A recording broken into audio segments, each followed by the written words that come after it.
Apologies to everybody. You get me today and not Chair Hornstein. He's in St. Cloud, so good luck to us all. I call the meeting to order, and we do have a quorum. And Representative Petersburg, do I have a motion for the minutes? Yeah, thank you, Mr. Chair. I would like to move the minutes of February 7th. Thank you, sir. All those in favor? Aye. All those opposed? Minutes are approved. So today we're doing overviews of government, the governor's budget, and so we have a presentation from MnDOT to begin. Not sure exactly who's ruling that. Yeah. Commissioner Daubenberger.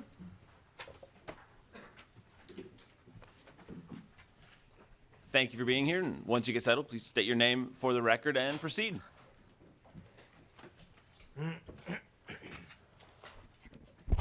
Good morning, Mr. Chair and members of the committee. My name is Nancy Daubenberger, and I'm the Commissioner for the Minnesota Department of Transportation. And I am joined with my colleague, Josh Knatterud-Hubinger, here today, who is MnDOT's Chief Financial Officer. Thank you for letting us provide to you today a summary of the MnDOT portion of the Governor's One Minnesota budget recommendations.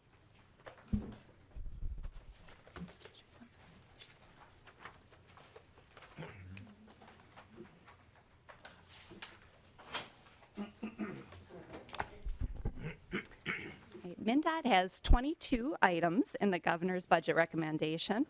The largest are the three top lines on this table. The multimodal transportation package, what is needed to maintain current levels of service, and along with the tab fee restructuring. So we'll go into a little more detail on those three, and then we'll touch briefly on the others on this table as well.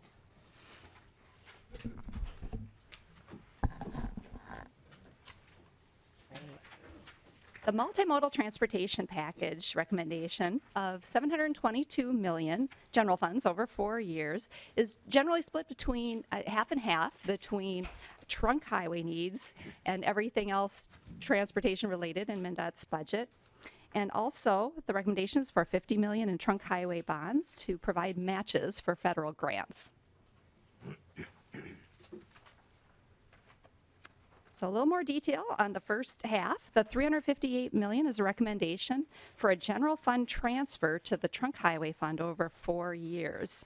That is $90 million per year in trunk highway funds to provide $50.5 million as a base increase for state road construction. And that can be used as state match for IIJA federal funds. $22 million base increase for operations and maintenance. $12 million base increase for program planning and delivery, $5 million base increase for agency support, and then, as I mentioned, the $50 million trunk highway bonds to provide match for federal grants. And thank you for moving along so quickly. House File 26 that provided us the $315.5 million of budget authority that was needed to spend those federal dollars that came to us for the 22-23 biennium. Now for the other half of the multimodal transportation package, $364 million, is to remain as general funds for all non-trunk highway transportation needs. That's $100 million in one-time general funds to provide local match for federal grants. And that also provides for technical assistance and support for grant applications. And $66 million per year in general funds for non-highway project matches. And the 5 sub-bullets there list the 5 different areas that would need non-highway project matches. So EV charging infrastructure, Greater Minnesota Transit, state airport infrastructure, the small cities program for cities under 5,000 population, and discretionary grants. Now to touch on the tab fee restructuring. This is a recommended adjustment to the motor vehicle registration tax depreciation schedule. This would bring nearly $700 million in new highway user tax distribution fund revenues and would be broken down as follows. So $411 million for trunk highways, $227 to county state aid highways, and $60 million to municipal state aid streets. This represents a 19% increase to tab fees over 4 years, but it represents a 6.5% increase to HUTD fund revenues overall over those 4 years. So how does this compare to the current tab fee structure? The first part of this slide lists what is part of the current law. And I'll just touch more so on the second half of the slide here and how that's different. So they both have the $10 plus 1.285% of the MSRP of a passenger vehicle, adjusted for depreciation. But currently, that depreciation starts with 100% MSRP in the first year. The proposed change would have depreciation beginning with 160% of the MSRP in the first year, and then dropping to 100% in that second year. And they both then decline, both currently and in the proposed, by 10% each year. But for the proposed, then the tax for vehicles 11 years or older would be $30, compared to currently would be $35 each year. And it's important to note that almost half of the vehicles registered in Minnesota are 11 years old or older. This would be effective as of January 1st of 2024. This table shows how this would work for a new vehicle with a $40,000 purchase price. So in this example, the tab fee would increase by $308 in the first year. You can see that comparison on the top line of this table between the third column over, the 40,000 new purchase current example, and then over from that with the green heading, 40,000 new purchase recommended example. So a $308 increase in the first year. But note that is less than 1% overall cost increase with the purchase of a vehicle of this magnitude. So over those first 11 years, a total of $776 would be paid by the owner. But then each year after that, they would pay $5 less per year if they were to hold on to that vehicle for over 11 years. And again, with nearly half of all vehicles being over 11 years old, those owners would be paying $5 less per year at that point. So $30 rather than $35 per year. Next. And this slide shows a comparison of our current and proposed tab fee structures in comparison to neighboring states. So the blue excuse me, the blue sloping line represents the current tab fee structure in Minnesota. The reddish orange shows the proposed restructure. So you can see the large increase in year one, and that's again where the MSRP is going from 100% to 160% in the proposed. Wisconsin is shown with the yellow flat line, and then Iowa is shown with the gray line. So with Wisconsin, they charge a flat fee of $85 per year, and Iowa, the gray line, charges tab fees based on a vehicle weight. So a normal vehicle, about 3,000 pounds, is about $412 per year for the first 7 years. Now on to the need for maintaining current service levels as part of this budget. This is to address needs for preserving existing purchasing power and compensation pressures. It would provide $135 million base trunk highway fund increase in the 24-25 biennium, and $800,000 base general fund increase in that biennium, and $1.2 million base 911 emergency fund increases in the 24-25 biennium. Now on to some of the smaller dollar amounts, but important. This next one talks about maximizing federal transportation climate funding. Minnesota is set to receive $290 million in total in formula funds for climate-related programs over the 5 years of IIJA. That's $68 million for the National Electric Vehicle Infrastructure Program, $120 million for the Protect program, and almost $100 million for carbon reduction. This $2 million base general fund increase will provide us resources to leverage those federal funds. And it is important to note, too, that climate programs have competitive versions that cities, counties, and tribes and others can apply to directly.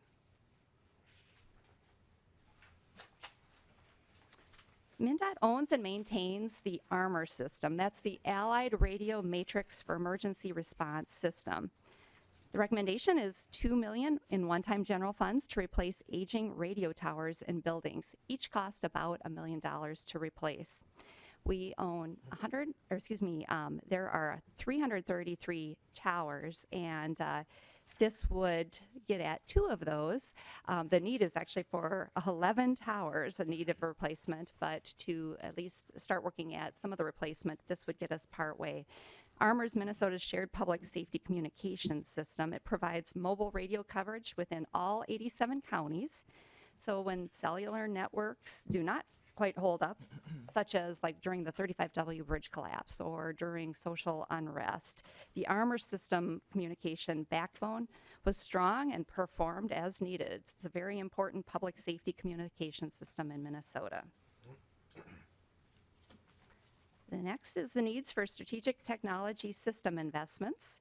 The recommendation is $3 million of one-time general funds, $4 million of base general fund increases, and these are to get at priority initiatives, systems for asset management, data document transfer, research project management systems.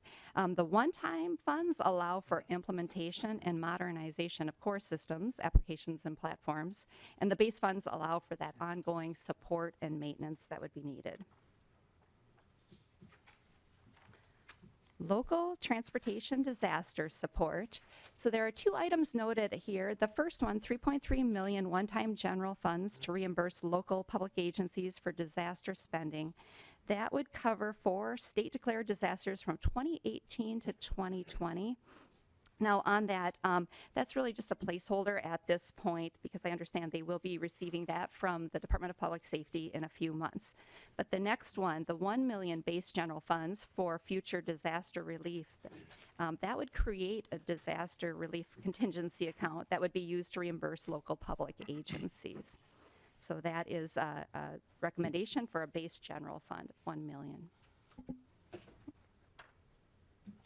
Rail crossing grade safety. We're recommending $750,000 in fiscal year 24 and $1.5 million starting in fiscal 25 as base trunk highway funds for the rail grade crossing safety account. And that is used for all rail safety improvements on the trunk highway and local road systems. Grade crossings cost approximately $300,000 per location to replace or repair. So $750,000 will replace 2 to 3 additional grade crossings in fiscal year 24, and the $1.5 million will replace 5 grade crossings annually. Aeronautic systems and investments. This is a $15 million one-time general fund recommendation to repair and replace automated weather observing systems, AWOS systems, which are also, this is the package that would help with replacement for needed navigational aids too. And many of our Minnesota's AWOS systems are out of production, past life expectancy, so there are quite a few needs here. But these AWOS systems provide critical weather information and aviation activities, including medical, air, commercial, and freight flights, and they're used by the National Weather Service for general forecasting as well. These are located at all of our publicly owned airports statewide. Utility aircraft replacement. So we have 2 utility aircrafts that we use very regularly. We call them our pickups in the sky. The $7 million is one-time general fund a recommendation to replace both of those. They're over 40 years old, have more than 9,000 hours on their time frame, and they are used to transport MnDOT technicians and parts like nav aids to the airports around the state for time-sensitive repair needs. And this would minimize the impact of aviation equipment failures like AWOS or other nav aids. Tribal Affairs Training Program. We have 2 recommendations here. The first is $900,000 base general funds for construction skills training program in Indian country. Qualified workforce is a big challenge in the construction industry, so this $900,000 base general fund increase would provide consistent level program of construction skills training out in Indian country throughout the state. And a $100,000 base general fund increase for the tribal state relations training program that we've had in place for quite a while that MnDOT has in our budget. And that would provide a full-time employee to enhance virtual training options that were important during the pandemic and have been proven successful, so moving forward with that option. Right. Twin Cities, Milwaukee, Chicago, TCMC rail corridor. This request is for $893,200 in fiscal year 24 and $2.3 million in fiscal year 25 of one-time general funds for TCMC operating costs. So this is operating only for that amount, and providing match dollars for federal grants that are in place. And also $4.9 million base general fund increase starting in fiscal 26 for Minnesota's share of ongoing TCMC operational costs.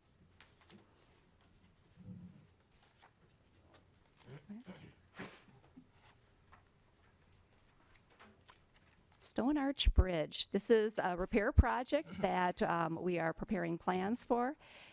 A $5 million one-time general fund amount is needed for the repairs. This would be matching dollars for secured $24 million in federal funds that we have, but this would allow for the above water as well as the underwater repair work that is needed at this time. Right now, there is enough to cover what's needed for underwater, but at this point, to be able to have work done on the entire bridge for the entire amount that is needed would be good to have in all one contract and done at one time. MnDOT owns the Stone Arch Bridge, and that is per legislation that was passed a few decades ago, but we can't use trunk highway funds on it because it doesn't carry a trunk highway. City of Minneapolis is responsible for the bridge deck maintenance. In the way station program, recommending $1 million in base general funds for a way station program at MnDOT. And way stations are built and maintained by MnDOT and operated by Minnesota State Patrol's Commercial Vehicle Enforcement Division, essential for federally maintained size, weight, and safety enforcement program. And a reliable amount of base funding will allow for consistent maintenance and repair of state assets. Rail safety inspectors. Now, this budget item would assess the cost of 2 additional rail safety inspectors to Class 1 and Class 2 railroads. It would still then remain our complement at 6 inspectors, but the request is to change the funding source. So it doesn't add any additional inspectors, but it would change the funding source so that that's assessed to the railroads. It's $300,000 additional cost, and 4 of the 6 are already being assessed to Class 1 and Class 2 railroads. Safe Routes to School extension. This would be to extend the Safe Routes to School appropriation. So funding was granted in 2021 in the first special session. It was $5 million in general funds that was appropriated, and it's available until just June 30th of this year, but we are seeking to extend it until June 30th of 25. Safe Routes to School program creates safe walking and biking paths to schools. Another request for extension here is our freight network optimization tool. So there was an appropriation also in 2021, the first special session, that was $1 million. And that, again, is also available only till June 30th of this year. And it's important to get this extension to move forward. We needed time to work with industry partners to develop the scope of this IT project. And it's now ready to go into procurement, but it needs an extension on the deadline.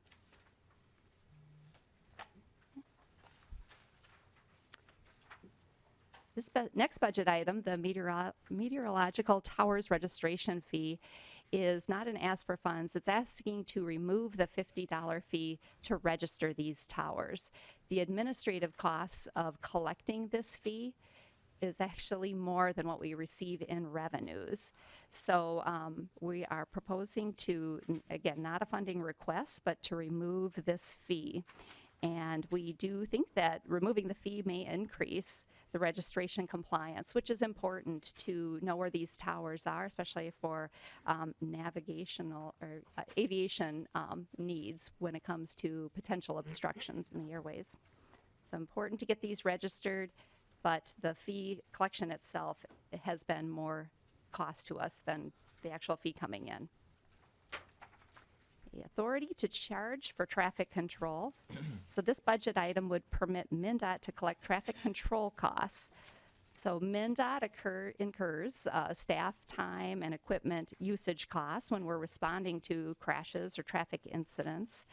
And this is where we are seeking express permission to collect those costs from at-fault drivers and insurance companies, their insurance companies. And the last one we have here is the sustainable aviation fuel. This is a $3.2 million one-time general fund recommendation in fiscal year 24 and $2.1 million base general funds for developing a pilot-scale sustainable aviation fuel program, and that would be done in conjunction with other state agencies. The Department of Agriculture would administer this program, but we're recommending this pilot program funding comes through the MnDOT budget. It would create a sustainable aviation fuel development fund to pay for incentives for production and establish sustainable aviation fuel production goals for the state. So thank you for allowing MnDOT to present our portion of the One Minnesota budget. We stand for questions. Thank you very much, Commissioner. We'll take about 10 minutes to answer any questions if there are some. Representative Petersburg. Thank you, Mr. Chair, and I do have a few questions, and I'll try to be brief with the question and the answer. Now, the $722 million in general fund transfers, or coming out of the general fund, on the next two pages you talk about the 358 and 364. I'm having trouble because I know that that's over a two biennium. So I'm assuming the dollars you're putting here are for the first biennium, but I don't understand how it gets to the 358 and the 364. The numbers don't add up, or maybe I'm just double counting something or leaving something else out. Could you help me understand that? Commissioner. Thank you, Mr. Chair and Representative Petersburg. So with maybe we could start with the 358 million, and that is for the transfer to trunk highway funds. That's 90 million per year. And then the 50 million on top of that would be for trunk highway bonds. So 90 times 4 is 360 instead of 358. So yeah, so the 350. I'm sorry, Mr. Oh, Chair. sorry. You're good. No, Commissioner, yes. Thank you, Mr. Chair. Yes, so the 358 it's roughly 90 million per year, and when you take that over 4 years, that's about 360 or 358 million. Okay. And then the additional 50 million is for trunk highway bonds. So general fund transfer and then bonds. Representative Petersburg. Thank you. I appreciate that, Mr. Chair.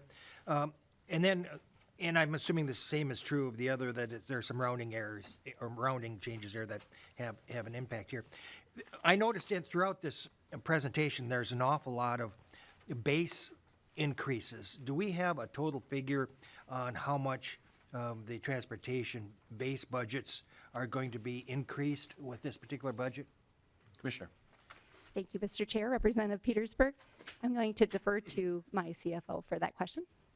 Mr. Knatter-Hubinger, did I say that right? Okay. Very nicely done.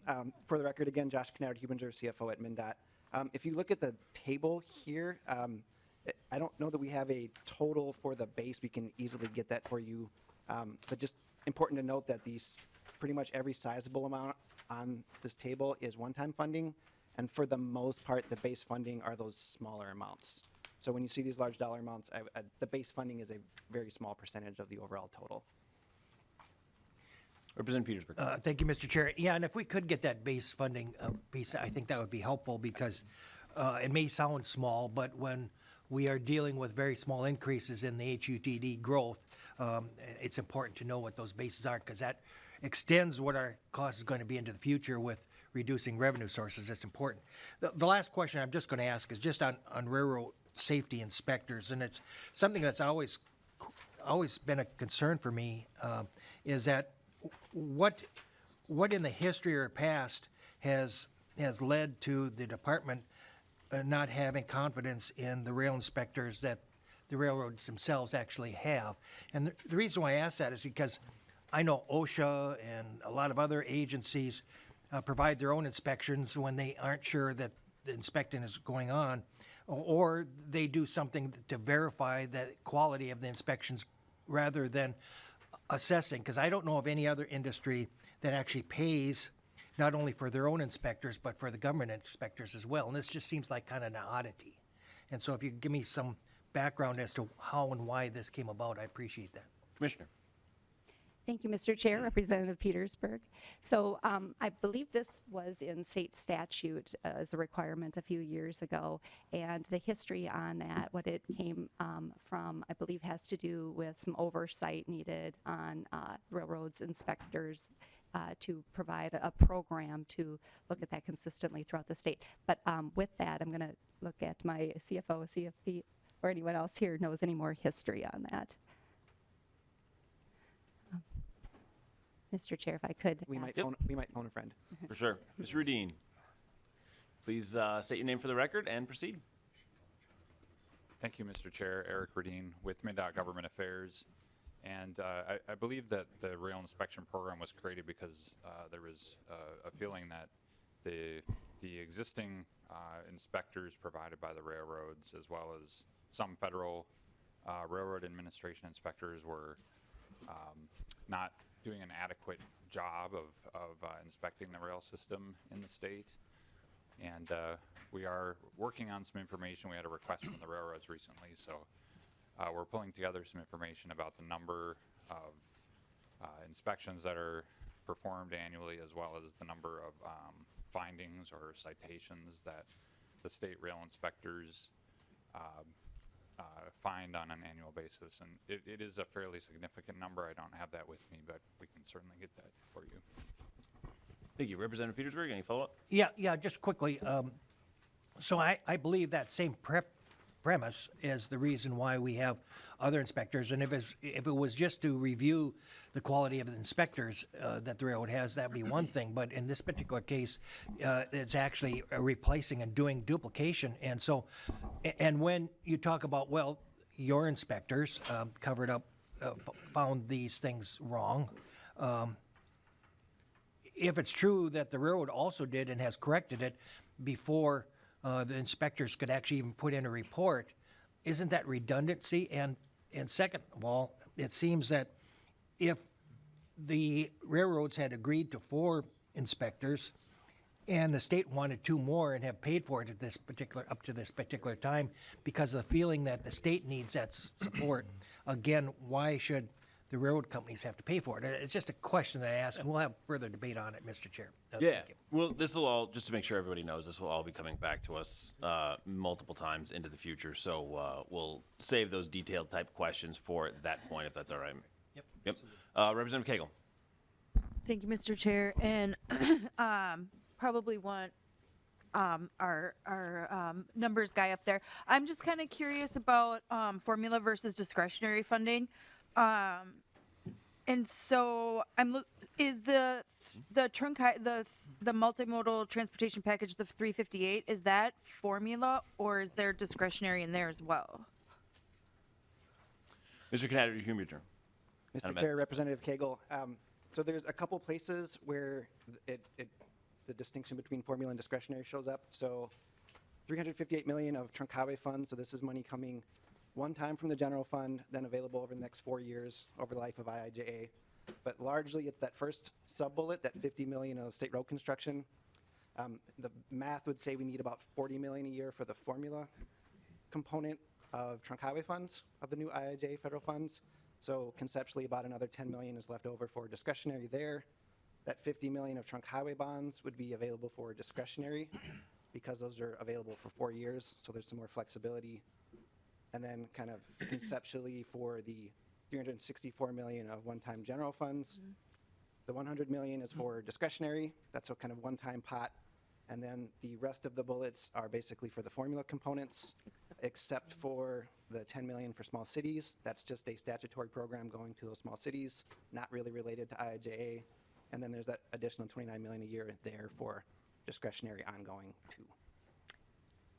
Representative Cagle. Thank you, Mr. Chair. So the 29 million, is that specifically for state-funded application? So that would be state applications for IIJA? Mr. Knatter-Hubinger. Mr. Chair, Representative, so the general idea is that 100 million is for locals and assistance, and then that 29 million a year is for kind of all modes.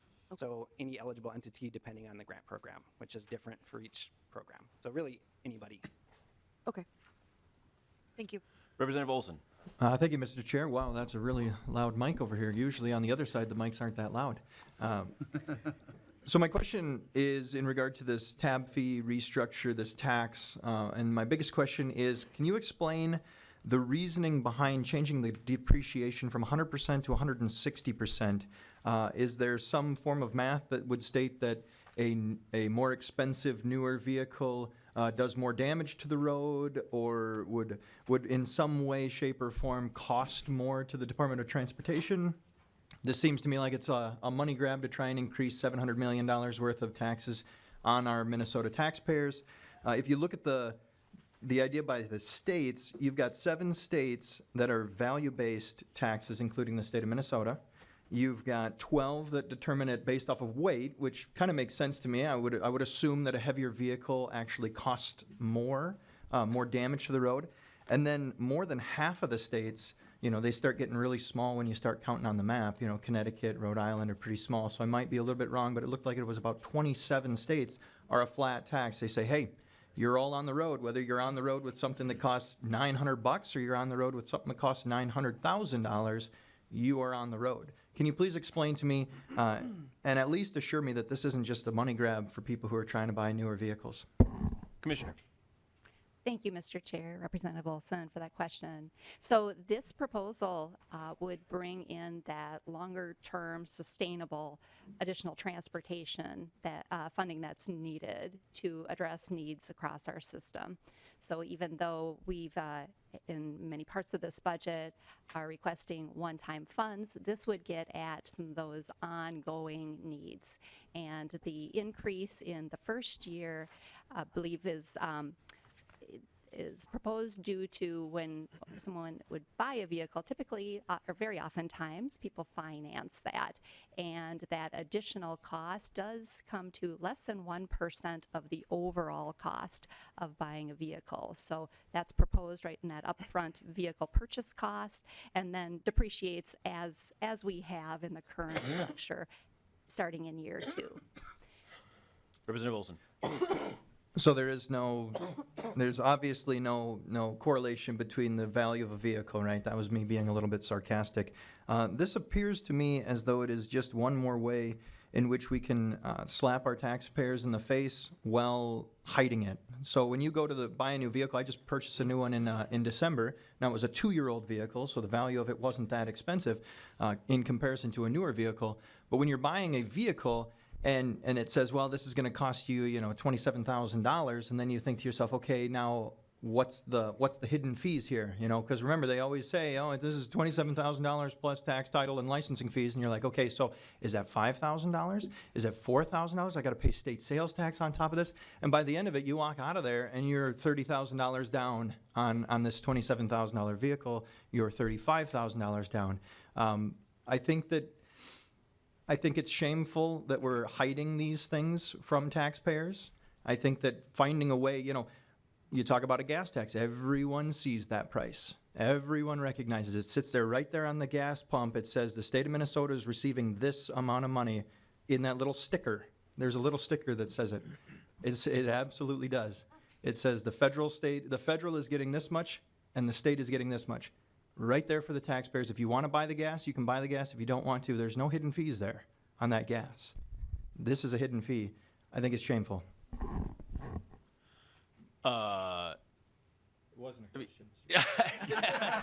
Yeah, I understand that. I just want to make sure that everybody understands that this is not hidden by any stretch of the imagination. That this is absolutely something that is publicized, and everybody knows every year when they get their tab fees that is very well directed to the taxpayer. And we've got one more person on the list, then we're going to move on to DPS. But Commissioner, I just want to ask, based off of Representative Olson's questions there, and you haven't really covered it today. We've got a very large surplus on the general fund side of things, and transportation is experiencing different funding mechanisms and how that is working, and we've got a lot of tax increases in here. Can you explain why that is necessary for the future and the reasoning for that from your perspective? Thank you, Mr. Chair, for that question. Yes, MnDOT is in the process of updating our 20-year Minnesota State Highway Investment Plan. Call it our MNCHIP. And as a part of that, we're assessing revenues based on what we currently receive for revenues, as well as the needs out on the system over the 20 years. And at this point, we, even though we're in the process of getting input on what those investment categories should have funded based on revenues, overall, we are seeing a gap to the effect of it's 18 to 27 billion dollars over the 20 years. And so, again, even though IIJA has brought in to Minnesota, all states, a nice influx of federal funds, that is a 4-year bill, and we do have these ongoing needs. Got it. Thank you. Representative Sensamira. And then we'll move on to DPS. Sounds good. Thank you, Chair. Thank you, Commissioner, for your presentation. My question might need to be a bigger conversation, maybe with your office at some point, but I have a few constituents who've raised some concerns to me just about MnDOT's progress on the diversity goals in terms of hiring and treatment of workers and worker safety. Specifically, I have some constituents who were involved in a situation at the Fond du Lac Band burial site, which I know that MnDOT has kind of been in this situation with for a few years. But I guess I'm wondering if you can kind of talk more generally about progress and diversity goals, and also how your office is, kind of handling any complaints about civil rights violations, and then maybe I would love to set up a time with your office to dive deeper into this constituent issue. Thank you. Commissioner. Thank you, Mr. Chair and Representative. Yes, we'd be happy to dig into some details on what our goals are, how we're making progress toward those. I would just maybe say, though, for this budget recommendation, to have funding for the tribal package, so tribal state relations training package, and the construction skills training series that we want to continue out in greater Minnesota, or out in Indian country around the state. That does help us achieve those goals of not only working toward equity, but again with our own needs of our workforce, as well as our contractors' workforce, city and county workforce, to get those skills out there so that they're qualified people who can apply for these jobs. Really helps us advance equity in the department. Thank you very much. Any follow-up, Senator? Oh, thank you. Okay. All right. Thank you very much to MnDOT for your presentation. We appreciate you being here, and we're going to move on to DPS now. So we've got Commissioner Jacobson. And we've got Commissioner Jacobson, Colonel Langer, Director Hansen, Chief Engineer Wolfgram, and Director Pangjong, who will be speaking. And if we could keep this to 15 to 20 minutes, I would appreciate it. And continue. All right, good morning. Chair Tapke, Lead Petersburg, members of the committee. Again, for the record, my name is Bob Jacobson, Commissioner of the Department of Public Safety, and thanks for having the Department of Public Safety here today to discuss our budget requests, and I will try to keep it as quick as I can, sir. Thank you. On the first slide, we'll talk about funding to maintain current service levels. Again, this is an adjustment. The Department of Public Safety has over 2,000 employees statewide. They are committed to delivering quality care and services, and as with all businesses and government services, we're seeing an increase in the costs associated with our current work. That includes factors like inflation and IT costs. This operating adjustment would allow our division to maintain current level of service, and it covers State Patrol, DVS, traffic safety, and DPS support services through their funding sources. We also are asking for an adjustment with DPS administration. While divisions like the State Patrol, DVS, and others certainly are the more public-facing divisions, internally we also have human services, communications, fiscal administrative services, tribal and government relations, and they're all critical to our work. Without additional funding for these support divisions, we cannot properly function. We're asking for funds for community engagement, which is very important to the Department of Public Safety. It's critical, it's necessary for all the ongoing work that DPS does. Specifically, we want to grow our capacity to engage in meaningful community engagement, training opportunities for collaboration, and certainly for DVS road changes, or DVS changes, road safety, and more. And again, this would help us best be able to serve the public. We're also looking for funding for a strategy and analytics team to establish the centralized analytics team. It would serve as a resource for agency leadership in the areas of strategy, analytics, evaluation, and performance management and improvement. This type of service is used across other areas of state government. State rail safety oversight staff. We're currently this part of DPS only has one office employee, to staff that.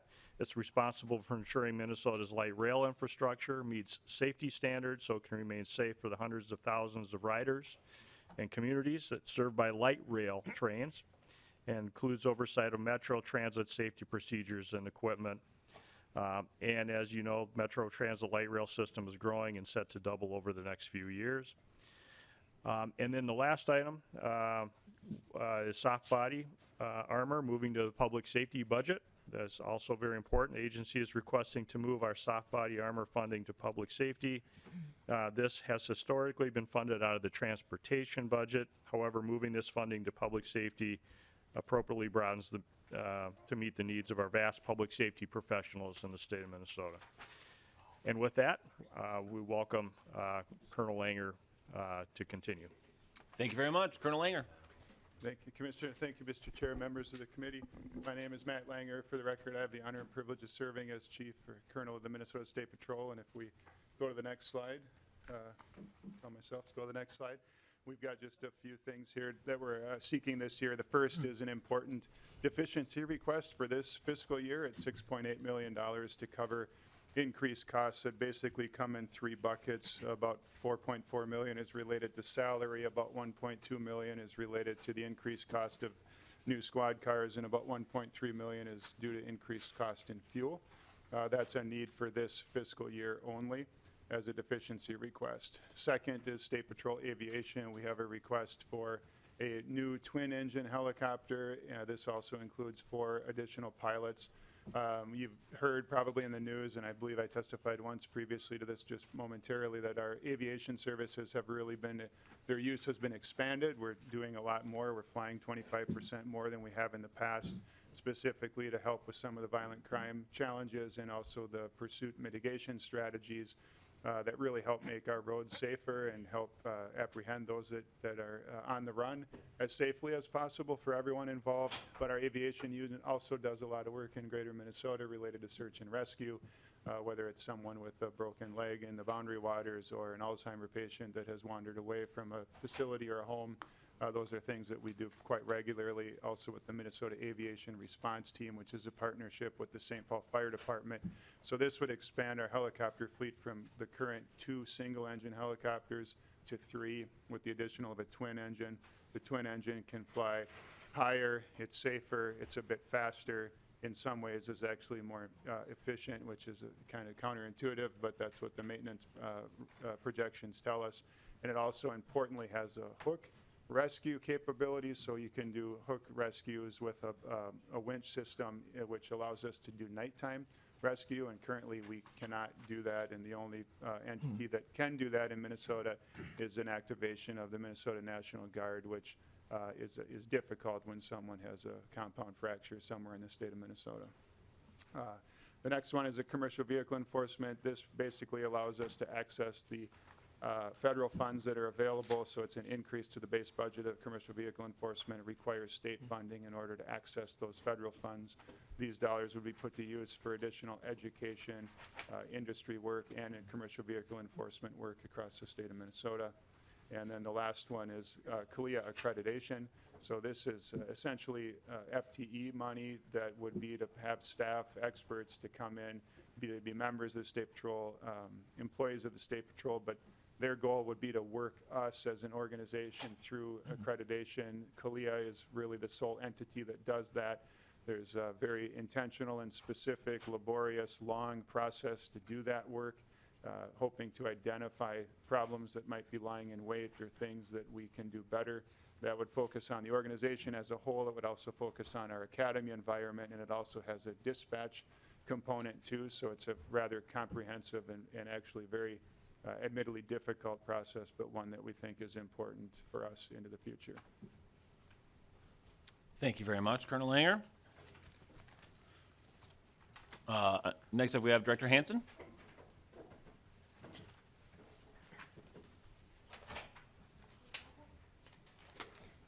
Good morning, Mr. Chair and members. My name is Mike Hansen, and I have the privilege of serving as the Director for the Department of Public Safety's Office of Traffic Safety. And I will bring up our information here. The first proposal that you see in front of there is a Traffic Safety Improvement and Governing Council recommendation. What this will do and what the funding will support is additional resources to create and support the Traffic Safety Advisory Council.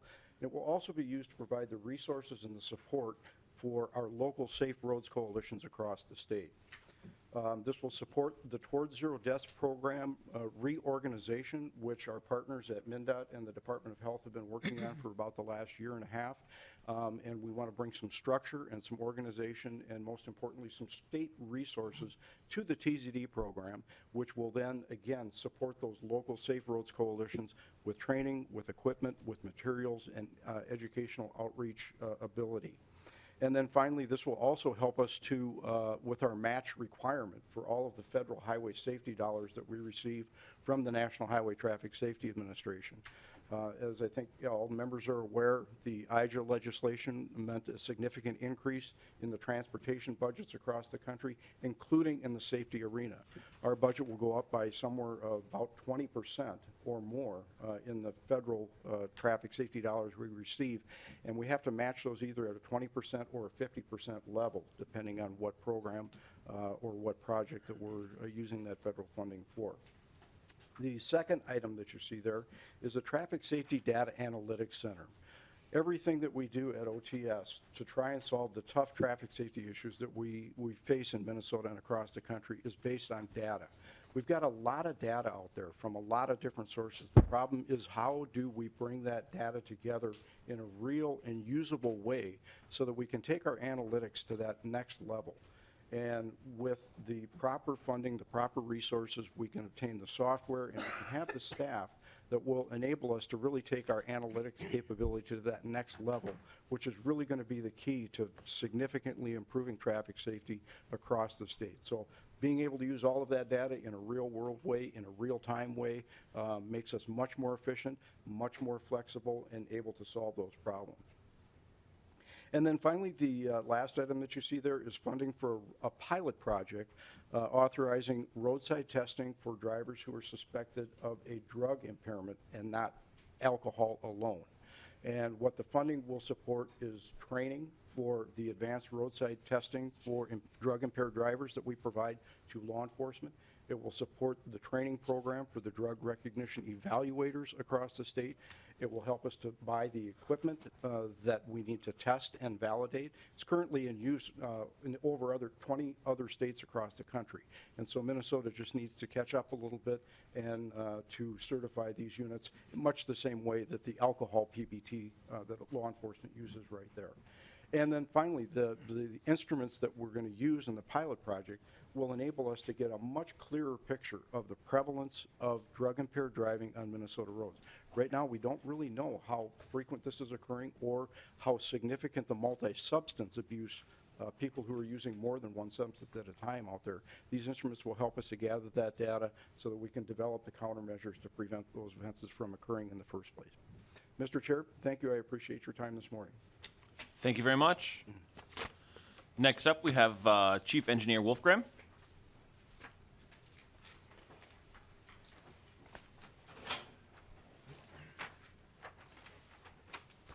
Morning, Mr. Chair and committee members. My name is John Wolfgram. I'm the Deputy Director for the Minnesota Office of Pipeline Safety. Get to our slide here. Thank you for the opportunity to provide more information regarding our budget proposal. This proposal involves aspects of the Could you, office- Mr. Wolfgram, could you move a little closer to the mic for Sure, us? sorry about that. That's okay. Thank you. If I can scoot in. I'll start from the top here again. Our proposal here for you today involves aspects of the Office of Pipeline Safety's over state dam intervention laws, or our call before you dig laws. These laws aim to keep contractors as well as the public safe when digging around underground utilities. These laws include our oversight over natural gas pipelines, electric lines, sewer, water, as well as telecommunication lines. These laws also protect underground utilities from excavation-related damages. An average of 1,800 utility damages are reported to OPS each year. Pipeline and utility damages can lead to injuries, fatalities, property damage, as well as environmental impact. OPS receives complaints on a numerous basis from excavation contractors on the timeliness of utility locate companies coming out to their job sites to mark their utilities on time before their projects begin. The Office of Pipeline Safety is requesting a dedicated funding source for 3 staff to be used for education, investigation, and enforcement pertaining to the state dam intervention laws, Minnesota Statute 216D. The staff would respond to increasing complaints, investigate utility damages, and carry out necessary enforcement. Funding would also be used for education of contractors, farmers, utility companies, as well as members of the public. The state damage prevention laws in Minnesota Statute 216D aim to keep people, property, and the environment safe. These laws aim to keep contractors operating in a timely manner and digging safe when we're working around utilities. State damage prevention laws also aim to ensure the safe and reliable delivery of services to homes and businesses. I'd be happy to take any questions at the conclusion of the Commissioner's presentation. Thank you very much. Director Zhang. Welcome. Morning, Mr. Chair and members. Pong Zhang, Director of the Driver and Vehicle Services Division. Here at DVS, we serve over 11 million customers across driver's license, IDs, vehicle registrations, and license plates, and much more. We have several proposals to share with you all today. The first of which is to continue the one-time funding from FY 22-23. This funding was used to reopen all the 93 exam stations. It also allows us to have the efficiency that we've seen this year. And this last calendar year, we had a record number of exams provided for both CDL and Class D. This next proposal is to increase the number of vehicle inspection sites, additional 9 employees, and additional 12 employees, and 5 new sites across the state. This next proposal is to eliminate the out-of-state knowledge test. This is an IAR recommendation, and this would just reduce the barriers from folks coming into the state who are already licensed. This next proposal is to allow for Minnesotans to renew their credential or their ID or driver's license every other cycle online. This will just create a convenience for Minnesotans that we think that will best serve Minnesotans. These next 2 proposals, the race and ethnicity data on applications and DL for all, have already been heard in this committee, and we're excited to continue that conversation. We also have several revenue generators that we're proposing as well. This first of which is to combine the DSOA and VSOA operating accounts. This will just allow for the accounts to be integrated into one, but it still will allow for the legislature to provide direct appropriations to each of the services. The next proposal is a blackout special plate. This will be a special plate that will be increase the revenue for our vehicle services operating account. This next proposal here is to authorize DVS to share SSN numbers with the Department of Revenue for the sake of revenue recapture, and will allow us to collect the debt that DVS is currently carrying. This next proposal is to reinstate the 75 cents Real ID driver's license fee. This will again just match or continue that funding that allowed us to provide services. The next is to increase DVS increase the DVS credential fee.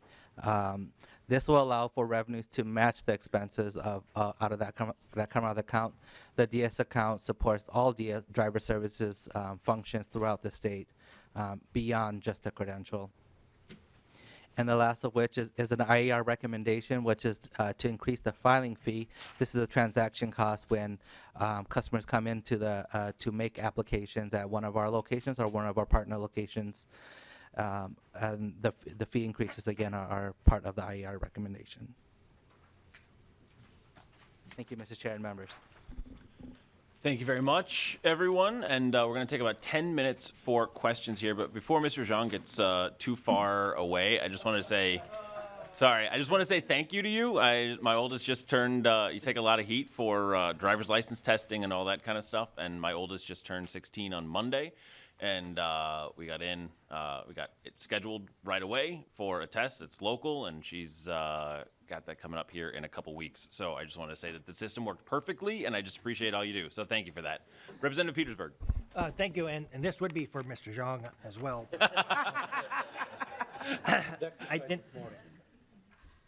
Because I do have quite a few questions. I want to just remind a lot of people on this committee that may be new here, that we have gone through a major change in the last 10 years since I've been here in regards to the driver's license program and so forth.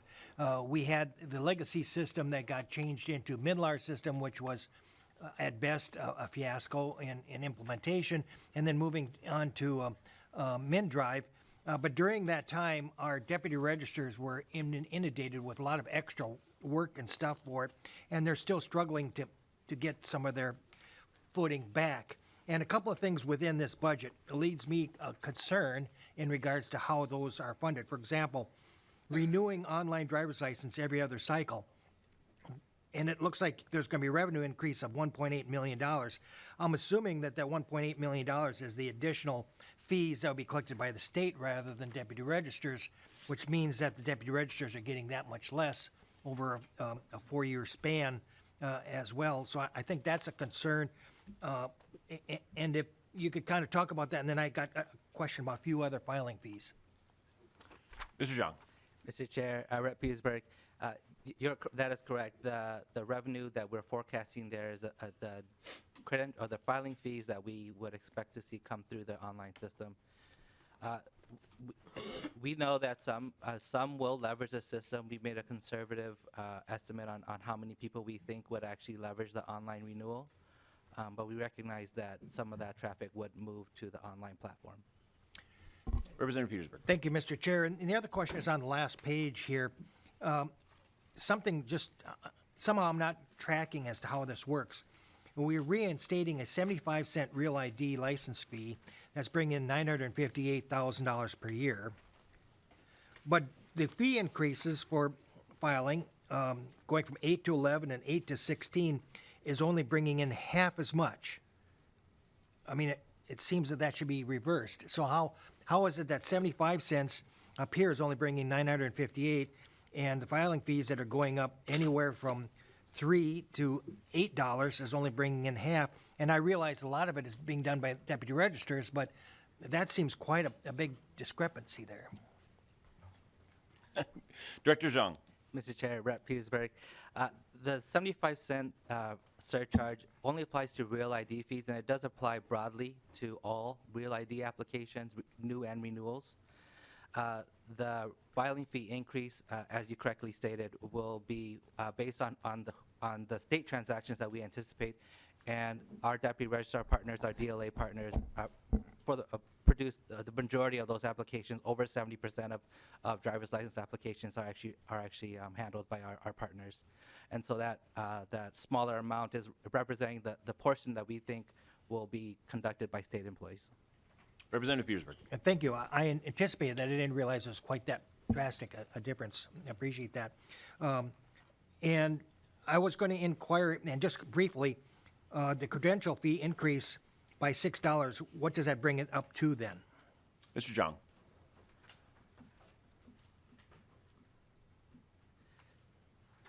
Mr. Chair, Rep. Pittsburgh, the credential fee increase will be, our estimating will bring in $8.9 million per year. Representative Petersburg. But do we know what the final cost will be for the individual for the credential fee? Or is that varying depending on what credential it is? Mr. Jong. Mr. Chair, Rep. Pittsburgh, that is correct. Depending on what endorsements a person will carry, the type of credential they're applying for, Class D or CDL, those costs may vary. Okay. But it would be a $6 increase to the credential fee across the board. All right, thank you. And then if I could have one, Mr. Chair? Yep, Mr. Petersburg. Could I have one question for Colonel Langer? Yes, Colonel Langer.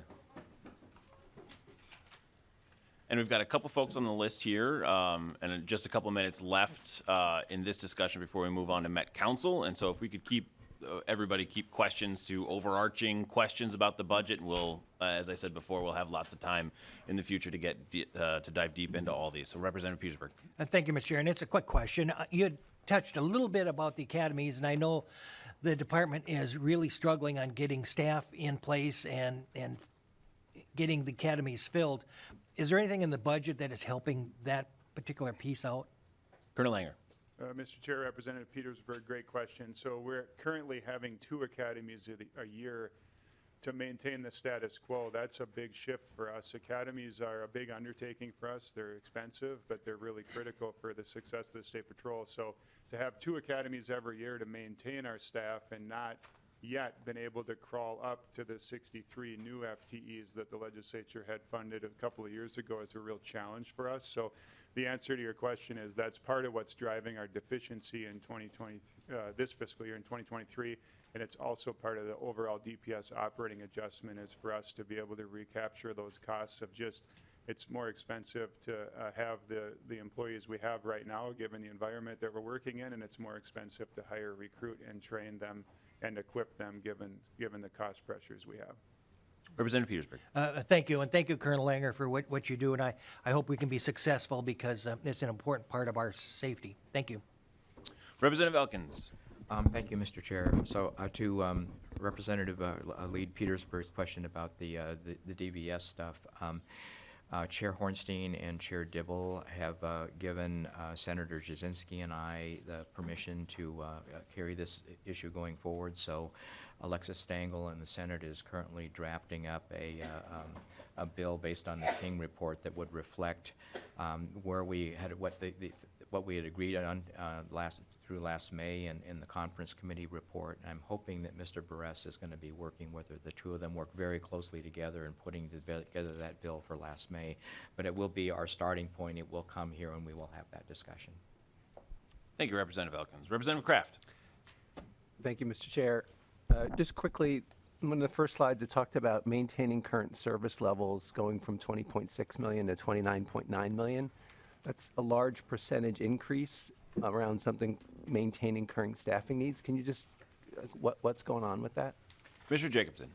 Thank you, Mr. Chair. Representative, again, it does appear like it's a large increase, but it really is based on increase in cost for labor, increase in cost of living increases, health insurance, new laptops. Our laptops with the State Patrol, their warranties have expired, so significant increase in cost for just maintaining the equipment that we provide and that we use each and every day to provide those services. Representative Kraft. That's good. Thanks. Thank you. Representative Cagle. My question is for Director Hansen.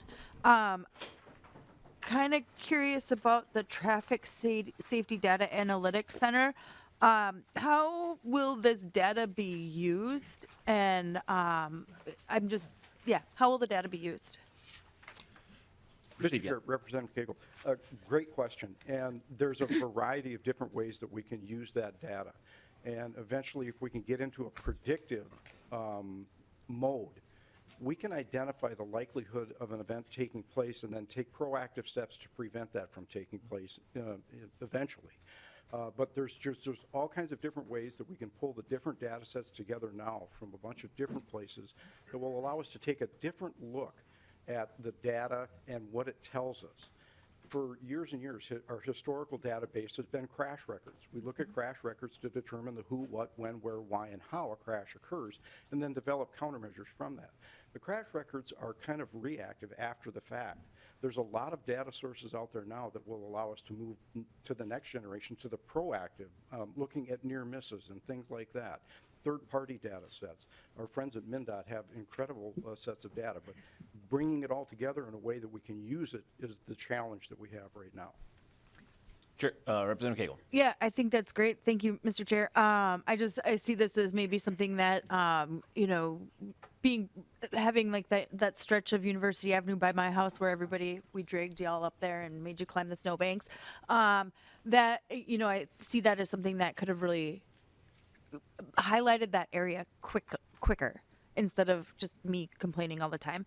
And then the roadside testing for drug impairment drivers, I'm sure everybody knows what I'm going to say, but we have to really examine then how we are allowing people to get reinstated and making sure that the punishment fits the crime. So just had to get that in there again. So thank you. Thank you. Representative Sensor-Mira, and then we're going to move on to Met Council. Thank you. And my question is also for Chair Hansen and relates to the drug impaired drivers pilot project. We have the adult use cannabis bill that is going through the legislature right now. When I heard it yesterday in Workforce, there was some mention about a pilot project that they are doing around specifically cannabis testing and, essentially trying to figure out if we can get science to give us the kind of rapid response testing that you get from alcohol. Is this using that same kind of technology? Like when you're saying drugs, is it all drugs? Are you specifically talking about cannabis? Just because I know that, cannabis impaired driving is one of the main concerns that people have around passing that piece of legislation. Thank you. Director Hansen. Mr. Chair, Representative, another really good question. And yes, the technology is exactly that. There's a company out there that does have a product that looks for cannabis specifically. The instruments that we're looking at testing, though, are a little bit more broad-based. There's 6 to 8 drug categories that we can look for using the technology that we would utilize in this pilot project. Recent use cannabis is one of those. Without getting too far down in the weeds and kind of over my head on the cannabis part of it, the part of cannabis that makes somebody high, that's in the body for a relatively short period of time, and that's what we want to look for when it comes to that roadside testing, is that recent use. And so that's the instruments that we're looking to pilot and to certify for use. Representative Sensor-Mira. Thank you. All right, thank you very much for being here. Appreciate your time. Thank you. And now we're going on Chair Zelli from Met Council.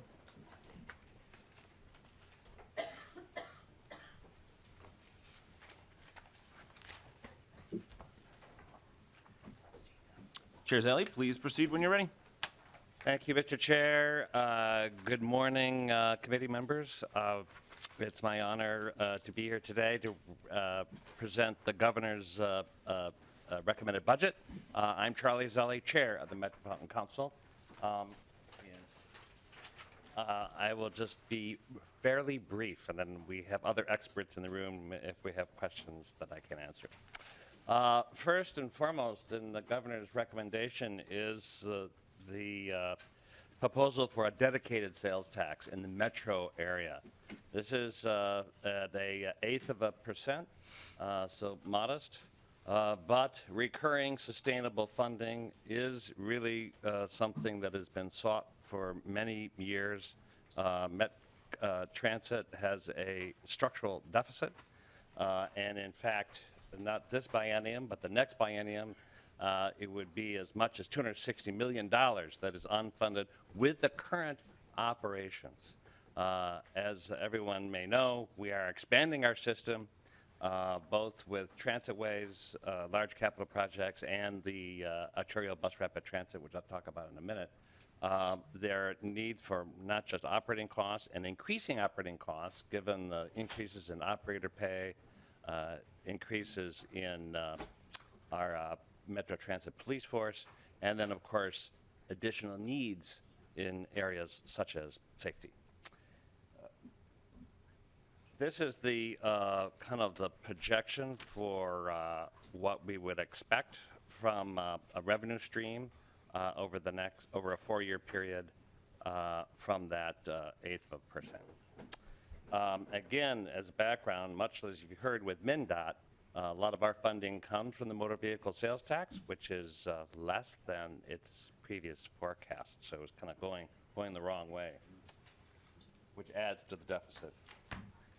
So I'll just talk a little bit about the capital improvement program, which is the governor's recommendation for in the bonding program. This is the ABRT, the $72 million being proposed will help advance the next 3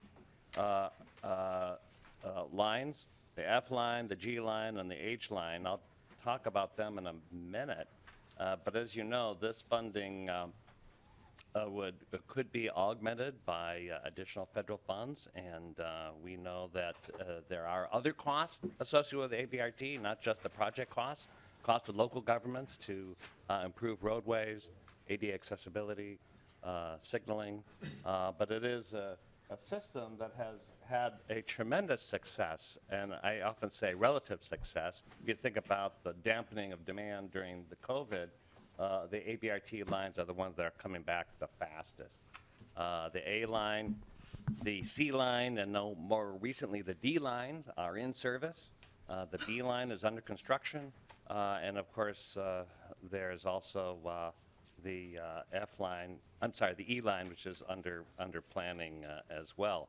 So these next 3 are really helping fill out this map of an interconnected transit system. If you think about the large transitways augmented by the ABRT, it all fits with one system along with our regular scheduled bus routes. And really through these connections, you'll see these lines, many of them are not just through the city centers. They're a way to kind of get from here to there around the metro, in many cases in less than 30 minutes, rather than that long hour-and-a-half kind of connection that's so inefficient.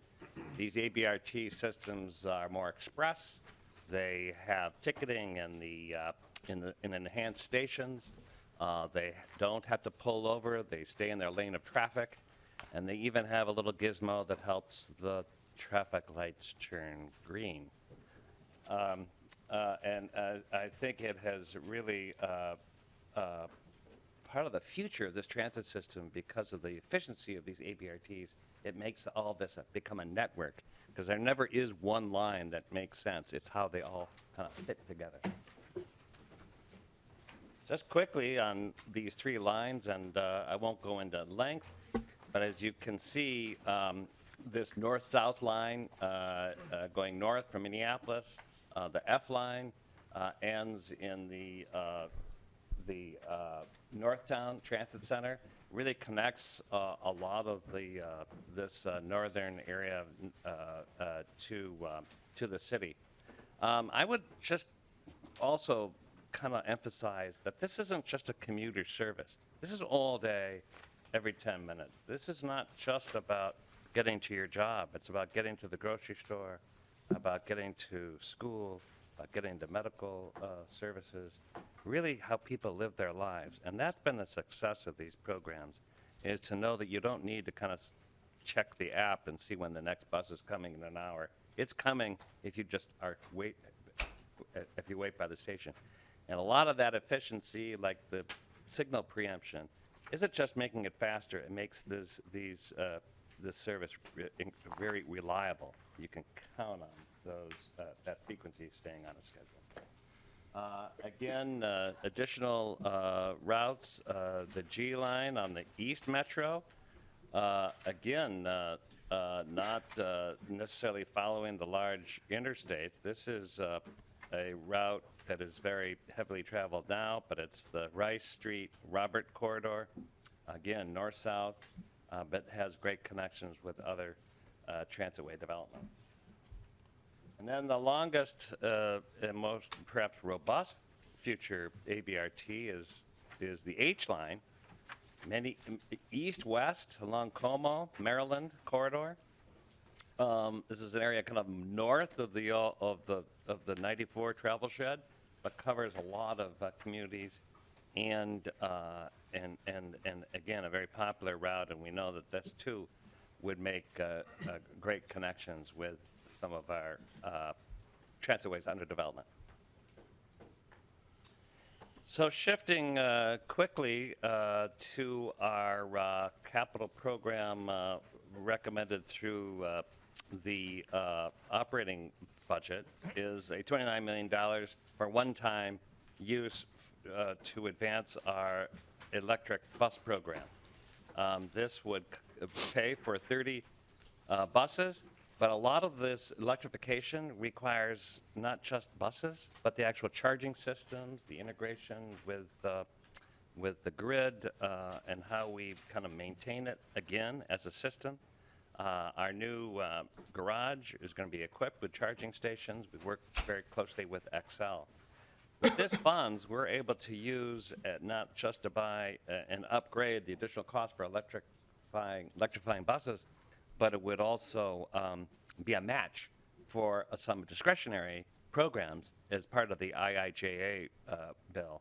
And so we think this could leverage even more procurement and maybe get ahead of our plan, which is to be 20% zero emission by 2027. We could really, we consider that a floor. We want to beat that, and I think this additional funds would allow us the flexibility to do that.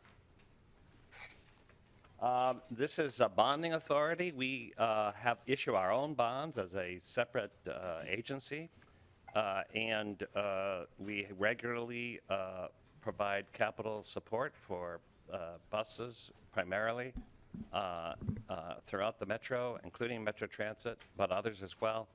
And this is kind of a recurring program. We seek legislative authorization to issue the bonds, but there would be our bonds, and we would actually pay for our portion of these funds with our own property tax levies. Again, this is really there to match federal funds, so the actual program is even more robust, but it's a very good program for us because we put up the 20% and there's a regular FTA program for bus procurement. That is a quick fly through our governor's recommendations, and I'm ready to stand for questions. Thank you very much, Chair Zelli. We've got about 10 minutes for questions, then a couple announcements, then we'll be adjourning. Representative Petersburg, do you want to lead or you want to end? I can wait. Okay, got it. So we're going to go to Representative Kraft. Thank you, Mr. Chair. Chair Zelli, question. As I look back when you came before us on January 17th and presented the budget and some of the deficits that you had, and I look at the numbers presented today, it doesn't appear that that closes the gap. Am I missing something there, or how do we think about that? Chair Zelli. Mr. Chair, Representative Kraft, I believe that this additional funds makes a great progress toward closing the gap. There are needs in excess of what is being presented, but at the very least covers the structural deficit and contributes toward some of the unmet capital needs. So we believe this 8 cent, if I go back, is covers approximately $350 million over that 4-year period. Representative Kraft. I have to, thank you, Mr. Chair. I've got to look at the numbers. Yeah. Okay, thank you. Representative Brand. Thank you, Mr. Chair.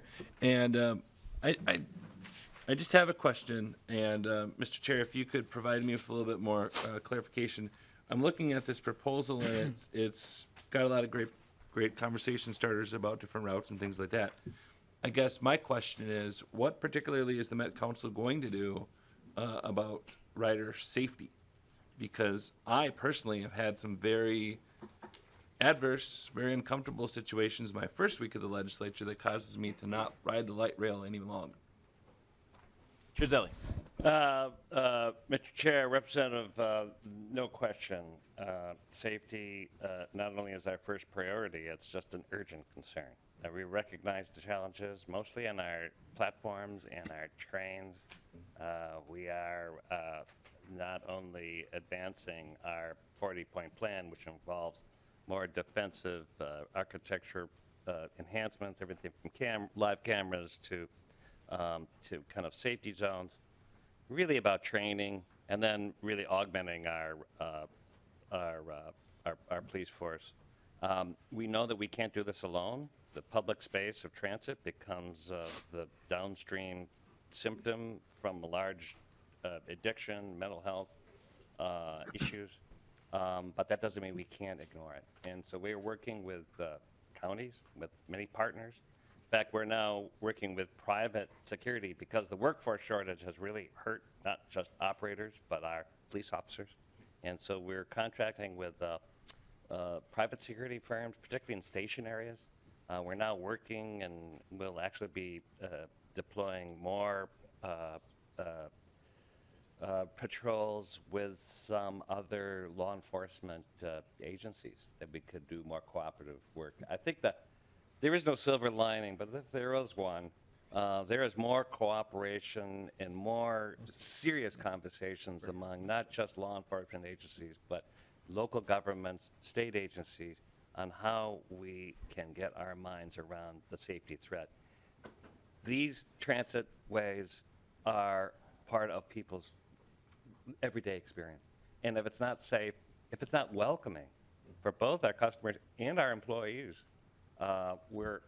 we can't be in business. So we know this goes through cycles. We're not alone. We talk regularly with other systems around the country, developing some best practice. We know that this won't improve without our concerted effort. So I actually look forward to continuing ongoing conversations to report as to how we're doing and the successes. We've seen some successes. And I know with Mr. Representative Tabke and Representative Elkins, we're actually looking at some very specific things that could be helpful in legislation this session, including a way to kind of lean into fare enforcement in a new way that we can actually follow through on. And so I think you'll hear or have heard about that. But I think there is no one answer, and I could be here for well beyond 10 minutes, but I look forward to these ongoing reports. Representative Brand. Thank you, Mr. Chair. I'll just mention, I won't go into specifics or details here, but I did send an email to your GR person specifically detailing what I experienced in my first week here at the legislature this year. What I will say is I have the ability to not ride the light rail. I chose to because of the convenience, and of course, I don't need to drive if I can just ride the light rail. A lot of folks don't have that opportunity, and so I want to ensure that there's safe passage to and from wherever they're going. So I appreciate your dedication to addressing that. Yeah, Thanks. point well taken. Representative Olson. Thank you, Mr. Chair. I greatly appreciated the comments from the representative from Nicollet County regarding the safety of our transit system, but also looking through this entire presentation, you've got a lot of grandiose ideas and plans of expansion and expansion and expansion. Now, we spend a lot of money on our roads, we spend a lot of money on our bridges, we spend a lot of money on our transit, and my biggest concern is how are we making those dollars as efficient as possible? Just because we're reaching out as far as we can doesn't make it efficient. Can you explain to me what the Met Council is doing in order to try and make this a more efficient thing? Talk about ridership with regard to COVID. How are we at? Obviously we're down from previous levels, but what are we doing to move into that, to get further on? Just reaching out as far as we can doesn't seem to me like it's a good answer, and it's not an efficient use of our tax dollars. What is the Met Council doing to make this an efficient or as efficient as possible? Because obviously you're never going to, we'd have to charge people $10 to $20 a ride in order to make this break even, which is, that's not really conceivable. We're not going to do that. But what are you doing to make this as efficient as we possibly can make it for taxpayer dollars. And Chair Zelle, we just got a couple minutes left, so if you could keep your answers as concise as possible, I'd appreciate it. Thank you, Mr. Chair, and that's a great question, and I could take a lot more than the 60 seconds to kind of answer. But I think the ABRT system in itself is incredibly efficient because it is integrating roads and buses and transit, which work together as one system. And we have to look carefully about the transit of the future. We know it's not just the express bus coming to downtown. That's hit down 90%.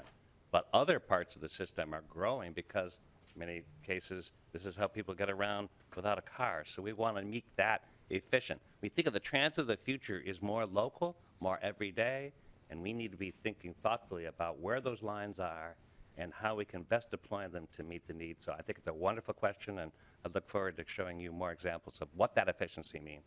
Representative Olson. Oh, that's good. Representative Nelson. Thank you, Mr. Chair and Commissioner. In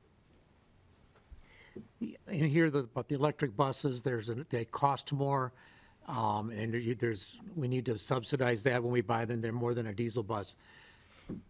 Do we make up that cost later on with lower maintenance costs? I talked to somebody I know that had an electric car, and they said that was the one great piece that he didn't realize, that they don't have the oil changes and all that stuff. So does the upfront cost get offset over the life of the bus with less maintenance costs? Chair Zelle. Mr. Chair, Representative, that's a great question. It's very different than a car. I know that driving an electric car, you save on fuel, you save on maintenance, less moving parts. A large vehicle has a much more robust system, and so there aren't immediate maintenance savings. But we think as the technology develops and over time, we think there will be savings both in maintenance and in fuel. But there isn't a direct, within the next 5 to 10 years that we see like in automobiles. But having said that, we think the technology is here to stay, and every year it gets better. And I think for us to be in the game, developing our own plans, developing the systems, will give us a head start to capture those efficiencies. Thank you. And I'll ask a couple questions, then go to Representative Petersburg for the end. First, I want to piggyback off of Representative Kraft's comments. Is that I'm not saying whatsoever if an eighth of a cent sales tax is the right or the wrong way to go forward on this, but we know that our transit system, our dedicated money for transit, is woefully inadequate, and I was really surprised that an eighth of a cent is what came forward on this, and really disappointed that that was where that is, because we know that there's a lot more funding that is required, and I'd like for you and the governor executive side of things to be helping lead on that as to sharing and showing where we want to be going and how we do that. So eighth of a cent was, it's just not going to get us much of anywhere to get anything done that we need to. So that was one comment there. And then secondly, I don't see anything in here on highway BRT. Where we've got a plan for that, and it's not included in here. Where are we going, if anywhere, on that plan? Yes, thank you, Mr. Chair. This is not including many of the transitway developments that we are undergoing. The Gold Line is under construction, and that is a highway-specific, a dedicated lane bus rapid, transit. It is kind of under the FTA program, and it is certainly going to be augmented by the Purple Line, which is also in development, also a bus program, some on highway, some on a dedicated lane. So there are, like the Orange Line, which has been, we believe, a successful and efficient way of having these transitways. So there's work, it's ongoing. So those are ongoing capital programs, and we're happy to talk about those in the future, but it's not part of the ABRT system. Got it. Representative Petersburg. Thank you, Mr. Chair and Chair Zelle. I've been in this committee now for 11 years, and you've been in front of us in one portion or all of that time, and probably longer, so you probably know the questions I'm going to ask, but I heard some disturbing things from you in which you've been predicting actually for a couple of years that we're coming to this $200 million structural deficit, actually above that, and yet you haven't done anything with it. And on top of it, your comments following that was, but we're expanding the system.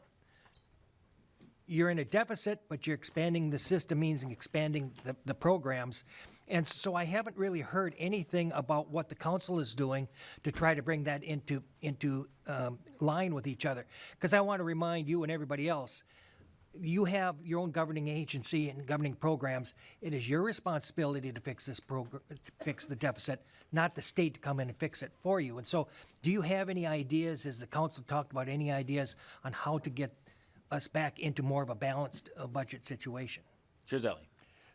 Thank you, Mr. Chair. And Representative Petersburg, it's always an honor to be before you. We're talking about all different modes. But as we know, the Met Council's program is expanding into this interconnected transit system, which really requires kind of ongoing sustainable revenue, more than is currently in place. And what has been gratifying, but ominous, is that the federal recovery funds that came through this last period extended that deficit to now another 2 years from now. The structural deficit has always been there, but we keep kind of pushing it farther out. So there's no question that we need additional revenue, and I think the governor's proposal, and I think he is open to a higher rate, but the idea of actually having a metro sales tax is one that would be additional, not state revenue, but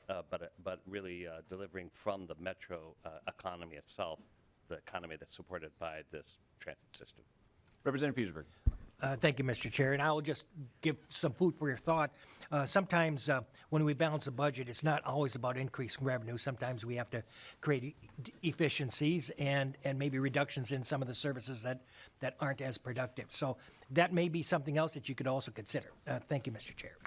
Thank you, Representative Petersburg. Thank you, Chair Zelli, for being here. We will be in room 200 of the SOB next Tuesday, so just make sure everybody knows we're in 200 next Tuesday.